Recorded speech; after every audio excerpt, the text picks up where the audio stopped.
తెలంగాణ భవన్ ఉంది, యాన్నన్న ఉంటే మండల కేంద్రంలో ఉండొచ్చు, కాన్స్టిట్యున్సీలో ఉండొచ్చు. కానీ ఒక గ్రామములో సొంత జాగ కొని సొంత పైసలతో పార్టీ ఆఫీస్ కట్టిన ఘనత మా తీగుల్ బీఆర్ఎస్ కార్యకర్తలకే దక్కుతుందని చెప్పి మనం చేస్తా ఉన్నాం.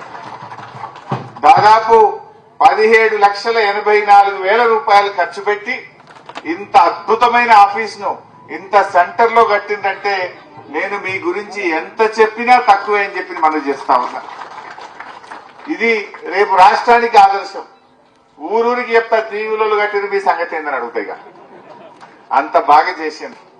నిజానికి 2001లో పార్టీ జర ఆపు బిడ్డ, డబ్బు ఆపునన్న, జర నీడకుండు బిడ్డ, ఎండగొడుతుంది నీడక.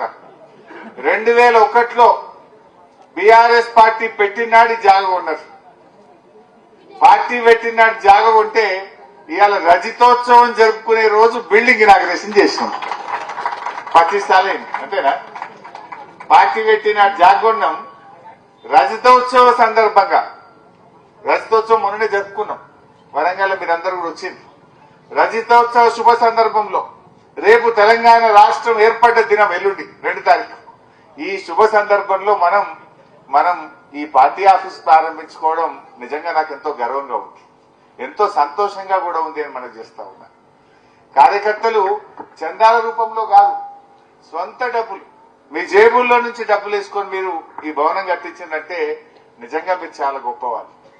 అయినా ఈ గ్రామమే గొప్పది నా దృష్టిలో. తీగులు గ్రామానికి బాగా చరిత్ర ఉన్నది. ఏ ఉద్యమమైనా తీగులు ముందుంటది.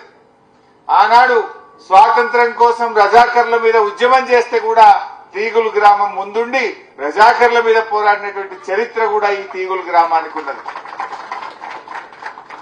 1969లో మొట్టమొదటి తెలంగాణ ఉద్యమం, తొలి తెలంగాణ ఉద్యమంలో కూడా ఈ ఊరు నుంచి ఆ రోజుల్లోనే కుమ్మరి బాలయ్య గారు, కిష్టాపురం శాంతయ్య గారు, వడ్ల ఆంజనేయులు గారు, పాటకు మల్లారెడ్డి గారు, ఇట్లా ఎంతో మంది 69 తెలంగాణ ఉద్యమంలో ముందుండి జై తెలంగాణ అని పోరాడిన చరిత్ర తీగులు గ్రామానికి ఉన్నదని గుర్తు చేస్తా ఉన్నా.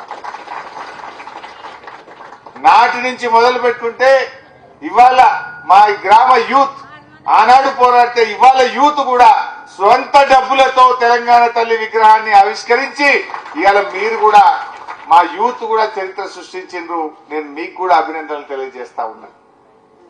మరి రేవంత్ రెడ్డి, మా యూత్ పేరేముందే, యువసేన యూత్, మా యువసేన యూత్ ఇలా అద్భుతమైన తెలంగాణ తల్లి చూస్తే దండం పెట్టే బుద్ధి అవుతుంది, చూస్తే ఆ తల్లిని ఆరాధించే బుద్ధి అవుతుంది. ఆ తల్లిలో అన్ని కనబడుతున్నాయి. కానీ రేవంత్ రెడ్డి వచ్చి మన తల్లిని మార్చిండు, తెలంగాణ తల్లిని మార్చిండు. మీరు అందరు చూసిండు కదా, మార్చిండా లేదా? తెలంగాణ తల్లిని మార్చిండు. ఏమన్నాడు? మార్పు మార్పు మార్పు అన్నాడు. ఏం మార్పు తెచ్చిండ్రా అంటే తెలంగాణ తల్లిలో మార్పు తెచ్చిండు. ఉద్యమం అప్పుడు ఒక తల్లి, అధికారంలో ఉంటే ఒక తల్లి ఉంటుందా? ఆ తల్లి మనకు ఎంతో స్ఫూర్తినిచ్చింది. ఆ తల్లి ఉద్యమాల బాట పట్టించింది. ఆ తల్లి దీవెనతో తెలంగాణ రాష్ట్రాన్ని మనం సాధించుకున్నటువంటి తల్లి ఈ తెలంగాణ తల్లి. కానీ దురదృష్టం ఏంటంటే రేవంత్ రెడ్డి రాగానే ఈ తల్లిని మార్చే ప్రయత్నం చేసిండు. ఏమొస్తే తల్లిని మారిస్తే ఏమనంటే ఏమంటాడు? కేసీఆర్ ఆనవాళ్లు లేకుండా చేస్తా, కేసీఆర్ ఏం పని చేసిండో అది లేకుండా చేస్తా అంటాడు. ఏం చేస్తావు? రైతు బంధు బంద్ చేస్తావా?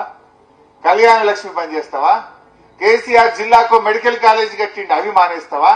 అద్భుతమైన సెక్రటరియట్ కట్టిండు, దాన్ని తీసేస్తావా? 125 అడుగుల అంబేద్కర్ విగ్రహం కట్టిండు, దాన్ని తీసేస్తావా? ఏం మార్పు తెస్తావు? మార్పు మార్పు అంటే తెలంగాణ తల్లిని తేవడం మార్పా? ఈ తల్లి మనకు అద్భుతమైన స్ఫూర్తినిచ్చింది. తెలంగాణ ఉద్యమానికి ఊపునిచ్చిన తల్లి, ధైర్యాన్ని ఇచ్చిన తల్లి, తెలంగాణ రాష్ట్రాన్ని సాధించిన తల్లి. ఇవాళ ఈ తల్లిని మార్చి రేవంత్ రెడ్డి నేనేందో మార్చిన అంటాడు. కాకతీయుల తోరణం తీస్తా అంటాడు, చార్మినార్ బొమ్మ లేకుండా చేస్తా అంటాడు, తెలంగాణ తల్లిని మారుస్తా అంటాడు. నువ్వు చెప్పిన మార్పు గిదేనా? నువ్వేం చెప్పినావు? తెలంగాణ ప్రజల బతుకుదెరువు మారుస్తా అన్నావు. అందులో మార్చిందైతే ఏం లేదు. రేవంత్ రెడ్డి వచ్చినాక ఇవాళ ప్రజలు కన్నీళ్లు పెట్టుకుంటున్నారు, ప్రజలు కష్టాలు పడుతున్నారు, ప్రజలు బాధపడుతున్నటువంటి పరిస్థితి వచ్చింది. ఆనాడు కేసీఆర్ ఉన్నప్పుడు బంగారమూల కరెంట్ వస్తుండే, బంగారమూల నీళ్లు వస్తుండే. కేసీఆర్ ఉండగా సర్కార్ దవాఖాన పోతే బిడ్డ కాన్పు చేసి అన్నం పెట్టి కేసీఆర్ కిట్ ఇచ్చి తల్లిని పిల్లని ఇంటికాడ దించిపించాడు. రేవంత్ రెడ్డి రాగానే కేసీఆర్ కిట్ బంద్ అయిపోయింది. సర్కార్ దవాఖానకు పోమంటే నేను రాను బిడ్డో సర్కార్ దవాఖాన కానీ పాత రోజులు వచ్చినాయి. మళ్ళా పాత రోజులు వచ్చినాయి రేవంత్ రెడ్డి వచ్చినాక.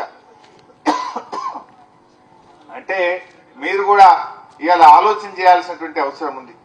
రేవంత్ రెడ్డి రోజుకో వేషం, పూటకో వేషం వేస్తాడు, పూటకో మాట మాట్లాడతాడు తప్ప ఒక్కటన్నా చక్కటి పని ఉన్నదా?